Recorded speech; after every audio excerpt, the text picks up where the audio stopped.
Hello everyone. आज हम chemical reaction का रिवीजन करेंगे। केमिकल रिएक्शन क्या होती है, सबसे पहले हमें ये पता होना चाहिए। Chemical reaction are those reactions in which new products are formed. भाई ये प्रोडक्ट कैसे भी फॉर्म करे जा सकते हैं। भाई एक है, कहीं में टूटा जा सकता है, दो से एक बन सकते हैं, दो आपस में एटम्स का इंटरचेंज कर सकते हैं, आयन का इंटरचेंज कर सकते हैं। तो इस प्रकार से इसके टाइप बनते हैं और इन्हीं के हिसाब से हम क्या करेंगे, अपने टाइप को पढ़ेंगे। जैसे सबसे पहले है कॉम्बिनेशन रिएक्शन, जैसे कि नाम से ही पता चलता है कंबाइन। ठीक है, कंबाइन का मतलब होता है जोड़ना। ठीक है, इसमें क्या होगा भाई, दो या दो से ज़्यादा, ठीक है, कंबाइन करेंगे एक प्रोडक्ट बनाने के लिए। जैसे यहाँ पे क्या हो रहा है भाई, कैल्शियम ऑक्साइड। जैसे अगर हमारे घरों में सफेदी करने के होती है, तो जब वो चूना लेके आता है, ठीक है, उस चूने को क्या बोलते हैं, क्विक लाइम बोलते हैं। अब चूना क्या होता है, हार्ड होता है। जब उसको वाटर में मिला देते हैं तो वो क्या मिल जाती है, कली बन जाती है। ठीक है, तो ये क्या होती है, वो कली होती है जो हम सफ़ेदी है जो अपने घरों पे करते हैं, ये होती है स्लेक्ट लाइम। ठीक है, तो यानी कि कैल्शियम ऑक्साइड जब वाटर में मिला जाता है और उसको घोला जाता है तो कैल्शियम हाइड्रोक्साइड बनता है, जो कि होता है स्लेक्ट लाइम। ठीक है, और ये साथ में क्या होती है, हीट देती है।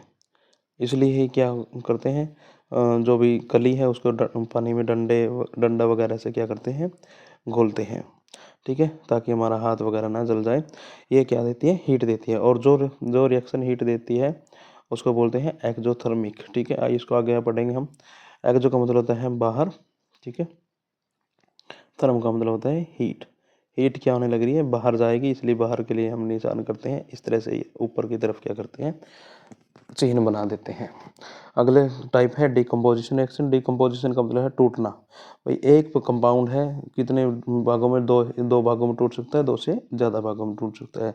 जैसे कि लेड नाइट्रेट है, जब लेड नाइट्रेट को हम गर्म करेंगे, ये गर्म करने का चिन्ह है। जब इसको गर्म करेंगे तो क्या होता है, लेड ऑक्साइड में टूटेगा और इसमें से गैस निकलेगी, नाइट्रोजन ऑक्साइड और ऑक्सीजन। ठीक है, इसी प्रकार है आगे डिस्प्लेसमेंट रिएक्शन। डिस्प्लेस का मतलब होता है भाई स्थान क्या करना है, स्थान जो भी एक एक एक एटम है, एक एटम क्या कर लेगा, स्थान क्या कर लेगा, दूसरे का क्या कर लेगा, ग्रहण कर लेगा।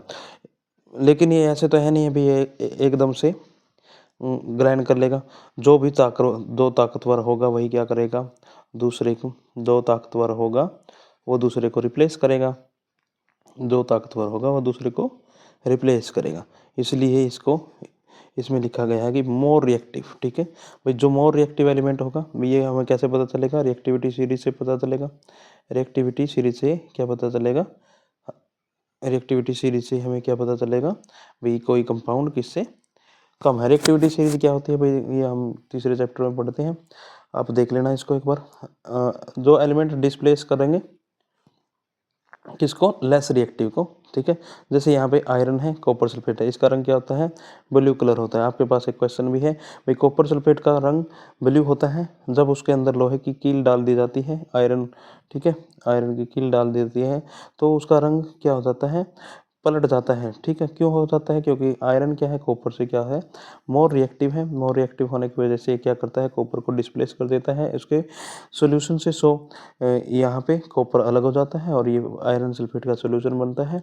सो ये क्या कर देगा, और इसका रंग क्या हो जाता है, ब्लू से क्या हो जाता है, हल्का हरा हो जाता है। इसी प्रकार जिंक और कॉपर सल्फेट का रिएक्शन होती है तो जिंक क्या है, मोर रिएक्टिव है कॉपर से, तो जिंक सल्फेट इसको कॉपर बनेगा यहाँ से और कॉपर अलग हो जाएगा।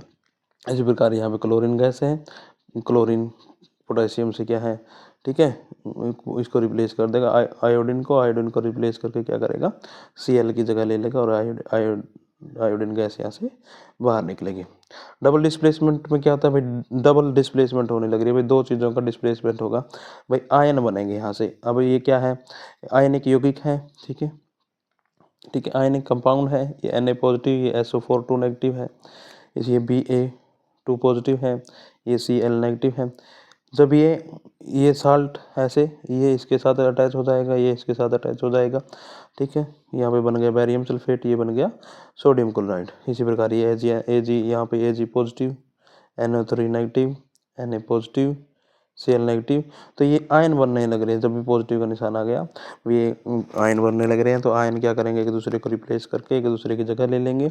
एक्सचेंज ऑफ आयन क्या करेगा, दो आइटम्स के बीच में, दो कंपाउंड के बीच में क्या होगा, एक्सचेंज ऑफ आयन होगा। तो इस वजह से क्या कहलाती है, ये डबल डिस्प्लेसमेंट रिएक्शन कहलाती है।